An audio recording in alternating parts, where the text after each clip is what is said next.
What's going on, losers? Look, I like Undertale and Deltarune. Like a lot. An obsessive amount. Yet, I have yet to do a challenge run for it, in any capacity, video-wise or non-video-wise.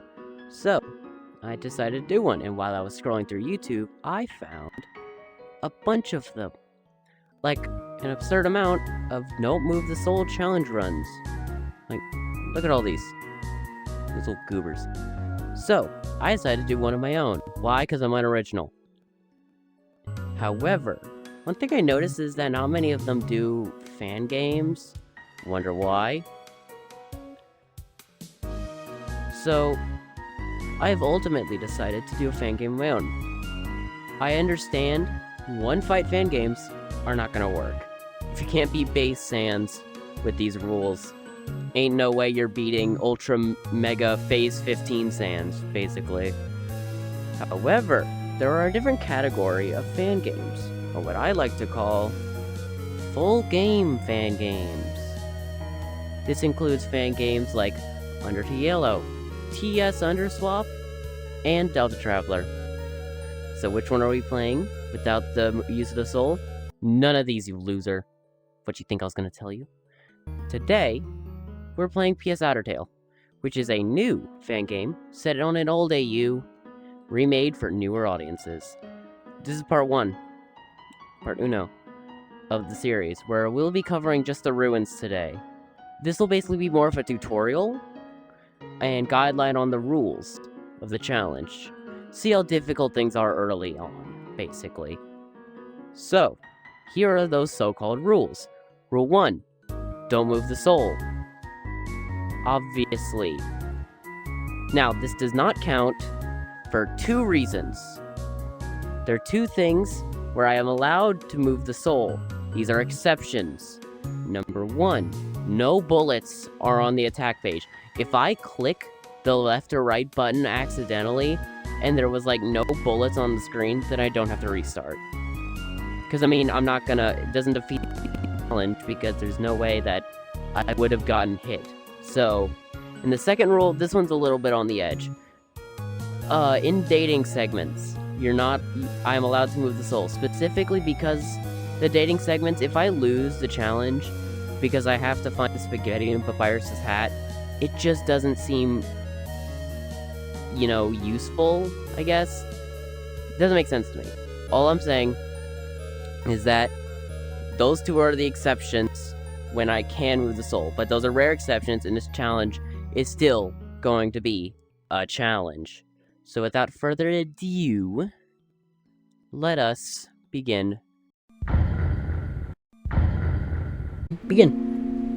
See, the story begins like any Undertale story. Humans and monsters once lived in harmony, but then war happened and monsters were banished. But this time, we're in space. Ooh. We wake up on a floating platform in space and find Twinkly the star, which is just Fly's face photoshopped onto a star PNG. He teaches us the battle system, more specifically dodging. Yet, with our legs being broken, we accept our fate. In the fact that we can't move using the arrow keys that are clearly shown on screen. We get saved by Toriel, which is a character I'm very familiar with. Oh crap! We do some puzzles, which have no relevance for this challenge, which I can dedicate a conversation with a dummy. A conversation which inevitably leads to a date. Hey girl, you wanna go someplace later? Okay, after Toriel saved us, scares the Frogget, we solve more puzzles, and finally get to be on our own. We solve even more puzzles. The Froggets and Whimsins aren't a challenge, yet they still deal damage to us, so it's better to run away. Whimsins we get to insta-spare, so we spare them when we can. This brings up an interesting predicament. We're low on cash. Can't grind money, as it deals damage to us, and I'm lazy, so getting healing items will be a challenge. Unless we find them out in the overworld, we aren't getting much.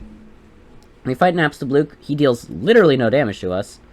I feel like we gotta just cut sheer, like in base game. Patient smile. Alright. So, yeah, so far, Absolute doesn't seem to, like, be doing much. It's like a little joke. I don't think this boss will be that hard. Let me try. I call it Dapper Bloop. Do you like it? Oh, I do like it. And cheer. Oh, gee. I usually visit this place to get some peace and quiet. I met someone nice. Well, I'll get out of your way now. See ya. Alright, still 6. And we have no trouble getting to Toriel's house, where we poke around and find a key in her sock drawer. And I am not looking in her sock drawer for any particular reason. On the way to put the key into its slot, we encounter an Oculux, basically the Lux version in PS Outertale. And they get it down to 8 HP, and for most fights, that's an insta-death. So, these guys, all of them, we run from, because these guys deal a lot of damage. We get to a room with a coffin and a grave, which is presumed to be Azrael's. Rest in peace, sweet prince. This coffin dates back to December 2501 hex. There's an old record-keeping manifest stashed next to it. Access to manifest? Yes. You turn to the first page. You can barely make out the words. I'm starting a dairy, because Mommy said it would be fun. Oh, a diary. I'm stupid. Today I learned how to put seeds in Daddy's garden. He says they will grow up soon, but it will take a long time. Mommy's gonna make a snail pie tonight, and I'm excited. Other than that, I'm having a good day. Read the next page. Turn to the second page. Assie's dairy, K504. Mommy said I should write down the date so folks can know when I wrote it. Mommy, my starling flower still hasn't grown yet, but Daddy promises it will be soon. I wish there was a window on my room, but Daddy said there's plumbing out there. They said they would put a window in the front room, though. I'm having a nice day today as well. Third page. Couple years went by. Assie's diary, K506.03. My old diary was in a box of toys, and I wanted to put more in it. Looks like I only wrote the first part of the date last time. By the way, the starling flower I planted before grew up. But I got in a fight with the friend the other day, and we haven't talked since that. I'm worried about them. I hope they're not so mad. Fourth page. Assie's diary, K506.03. I talked with my friend, and they seem they're not upset anymore. So that's good. Mommy and I were watching the sky outside, and we saw a shooting star. She had to make a wish. I wish that one day a human would come down. Mommy and Daddy tell so many stories about them. They can't all be bad, right? Fifth page. Assie's diary, K506.03. Not a lot to say today. Maybe this diary idea is silly. Mom saw me writing in it the other day and said she was proud of me. Is it really that important? Seems like a few more years went by. Assie's diary, K10.08. Seems I can't write in this thing for too long at once. But today I saw the book again and chose to write some more in it. Past few years have been good. I went to school and learned lots of things. Like how to add numbers, how to use a computer. Mom said I'm too young to make an online account, though. Maybe one day when I'm older I can have one. Yes. The 7th page. Assie's diary, K10.08. That smart guy visited again today. He said he had a bad dream about a human. Oh, did I mention him? He's the science person Dad talks about a lot. He invented a lot of things that we use now. Like the replicators and fabricators and gravity plate things. Probably gasser, if anything. But he looked at me really odd, like I was so scary. Did I do something wrong? 8th page. Assie's diary, K10.08. A new star appeared in the sky today. A really bright one. I wonder why more stars don't appear like that all the time. Also, we are going to move to the new citadel when it's made. I saw the blueprints of it, and it looks amazing so far. It will be a lot better than living in the factory, too. 9th page. Seems a day was skipped. Assie's diary, K10.09. I met a real human yesterday. They crashed in the trash area near our house. I helped them out of the wreck, and they said thanks. I didn't think it would ever happen, but here they are. And they are actually... well, Assie's a stinky butt, and... Gara. Okay, so I'm actually hiding under the covers so 10th can't mess up what I'm writing. Let's go. They can be a bit mean sometimes, but that's okay. Mom did that battle thing with them, and their heart was red and upside down. Oh, to them it's upside down. Okay. It's really nice to have someone else to talk to every day. Read the next page, yes. Assie's diary, K10.09. Mom said she's gonna adopt 10th into the family. I don't know what adopt means, but she said I will be like their brother.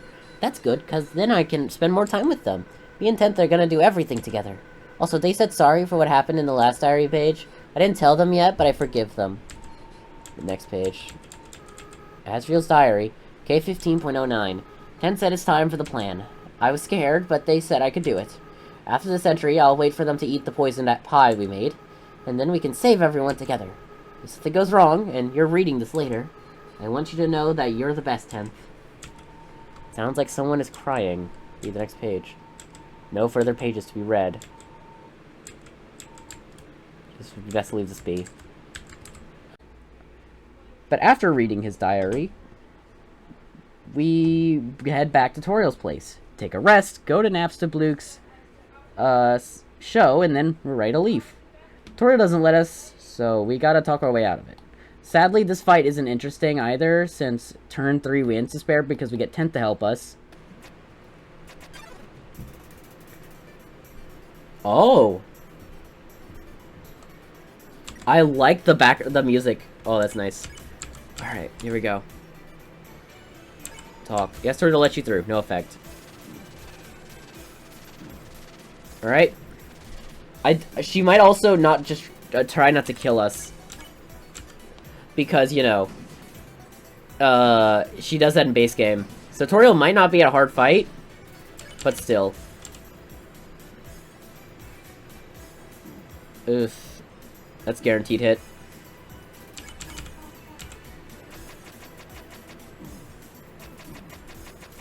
I feel like my best chance, actually, is getting more iframes. Sure, I can reduce damage, but I feel like iframes are a little bit more important. Because I take less damage overall. What are you doing? Wait, there was an assist button. I want to try it. I want to see if she kills me. Assist. Why are you calling out for 10th? Maybe because I'm the only one you'll listen to. But what do I know, huh? I'm just a sweet, innocent little child. This is impossible. I must be dreaming or hallucinating, or maybe... No, this is real. But you died, 10th.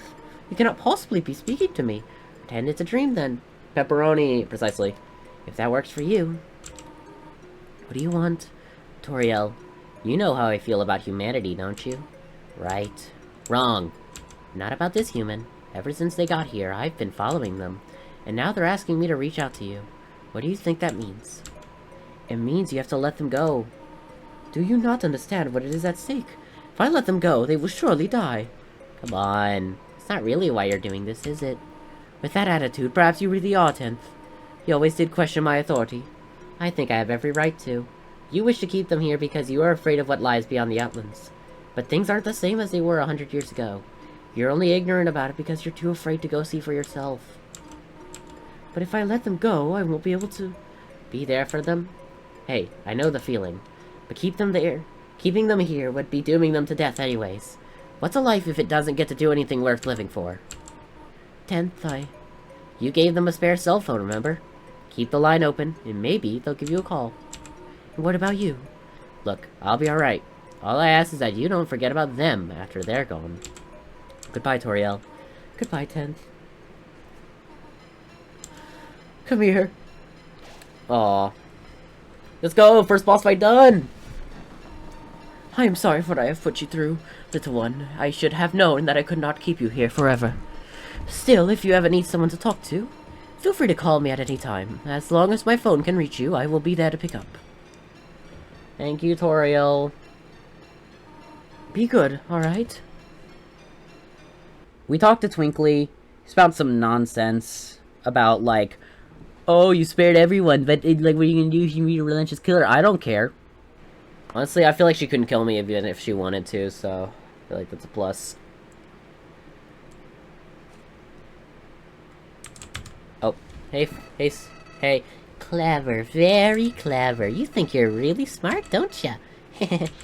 In this world, this killer be killed, so you spared the life of everyone you came across. I bet you feel really great. What do you do if you meet a serial murderer? You'll die, and you'll die, and you'll die.